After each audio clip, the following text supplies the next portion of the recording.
Ang kalaban nila, pastor pa. Kasi ang dami nila. Naka-involved. Hindi ko lang kasi alam malapit ako sa police eh. Once upon a time I was president. Once upon a time I was a mayor. Talagang mahal ko ang police pati sundalo. Kaya this is the first time ako nag-react. This is the first time ako nagsalita sa bagay na yan.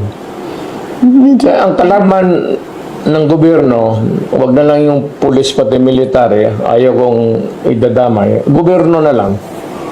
Ang kalaban ng gobyerno, si Pastor Kibuloy, isa lang yan. Isang tao lang po yan.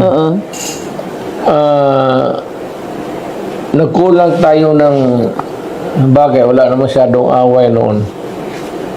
So dapat yung mga ganon, naka-full battle gear. Isang pastor na of Jesus Christ, the name above every name.